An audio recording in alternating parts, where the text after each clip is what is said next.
Baik, mengenai utang luar negeri, ternyata Indonesia sekarang hutang luar negeri kita sebagai rasio perbandingan terhadap produk domestik bruto kita salah satu terendah di dunia. Jadi masih kita sekitar berada di sekitar 40%, sedangkan banyak negara jauh di atas kita. Kedua, kembali lagi dengan manajemen yang prudent, pengelolaan yang baik, dan dengan strategi ekonomi yang tepat, terutama dengan hilirisasi, di mana kita bisa mendapat keuntungan sebagai bangsa, ini memperkuat posisi tawar kita. Jadi saya kok tidak terlalu khawatir negara lain mau intervensi kita soal hutang. Kita sangat-sangat dihormati, kita tidak pernah default. Saya keliling seluruh dunia, mereka sangat hormat dengan Indonesia, kita tidak pernah gagal hutang, dan saya sangat optimis. Tapi kembali, kita harus punya kekuatan pertahanan yang kuat, supaya tidak bisa diintervensi, tidak bisa digertak, tidak bisa diintimidasi. Hanya dengan kekuatan kita akan dihormati dan kita akan amankan kekayaan kita, amankan ekonomi kita, amankan pembangunan kita menuju Indonesia makmur, Indonesia kaya. Terima kasih. Masih ada sisa waktu Pak Prabowo? Ya, mohon tenang. Saya tegaskan kembali ya, bahwa pelajaran sejarah manusia yang lemah akan selalu ditindas. Kita lihat saja apa yang terjadi di Gaza. Kita tidak boleh lemah, kita tidak boleh waktu habis dilindas oleh bangsa lain. Pak Prabowo, kami persilakan kepada calon presiden nomor urut 1, Bapak Anies Baswedan, untuk menanggapi jawaban dari capres nomor urut 2 dalam waktu. Oke, silakan Anissa. Baik, selanjutnya capres nomor urut 2, jawaban capres nomor urut 2 akan ditanggapi oleh calon presiden nomor urut 3, Bapak Ganjar Pranowo. Kami persilakan Bapak, Anda 1 menit. Kita membaca buku Convention of Economic Hitman dari John Perkin, bahwa hutang-hutang itu memang bisa mematikan. Maka hati-hati kalau mau hutang.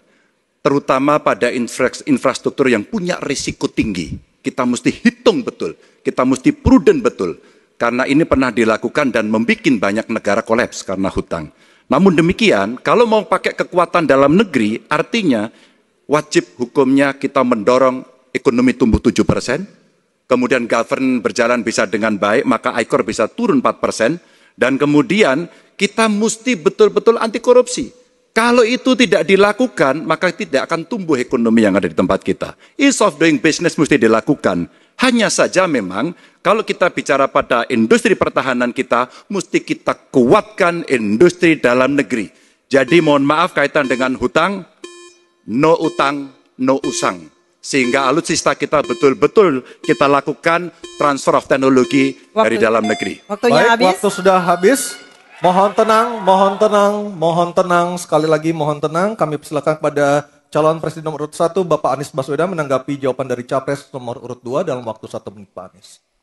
Sebaiknya disebutkan berapa persentase yang ideal, Pak, untuk kita di Indonesia. Kalau hanya mengatakan bahwa kita termasuk yang terbaik, berapa angkanya? Menurut hemat kami, kita harus bisa mencapai maksimal angka 30% dari GDP. Sehingga kita aman di situ, di bawah 30%. Dan itu caranya apa? Dengan satu, menata hutangnya, yang kedua memperbesar GDP-nya. Yang tidak kalah penting adalah melakukan pengembangan skema-skema yang lebih kreatif dalam mencari hutang luar negeri, termasuk pelibatan swasta. Lalu memastikan bahwa ada perluasan wajib pajak yang harapannya nanti akan memperkuat juga GDP kita. Di samping mengurangi kebocoran pajak. Dan hutang-hutang yang kita gunakan untuk aktivitas produktif. Jangan hutang itu digunakan untuk kegiatan yang non-produktif. Misalnya, hutang dipakai untuk membeli alutsista bekas oleh Kementerian Pertahanan. Itu bukan sesuatu yang tepat. Justru kita harus sebaliknya yang kita kerjakan. Baik. Terima kasih. Harap tenang dulu. Harap tenang dulu. Kita kembali ke calon presiden nomor urut 2, Bapak Prabowo Subianto, untuk merespon tanggapan dari kedua capres. Waktu Bapak 1 menit, silakan. saya nggak mengerti. Jangan-jangan guru kita, buku kita sama, Pak Ganjar. Kok saya banyak sependapat. Terus aja. Saya akan bilang AA. Saya bukan orang macam-macam. Tapi Pak Anies, saya kira Pak Anies perlu belajar ekonomi lagi, ya kan? Jadi kalau bilang ideal 30%, dasarnya apa? Yang di bawah kita itu Arab Saudi, Rusia, pokoknya negara-negara yang punya sumber alam yang luar biasa. Tetapi 40% ya salah satu terendah sekarang. Jadi kalau kita mau bangun industri, tadi saya setuju sebagian dari yang Bapak sampaikan. Oh iya, kenapa? Yang penting utang itu produktif. Itu saya setuju. Tapi kita bisa sampai 50%, tidak ada masalah. Kita tidak pernah default. Kita tidak pernah default. Kita dihormati di dunia. Baik. Terima kasih. Baik, terima kasih.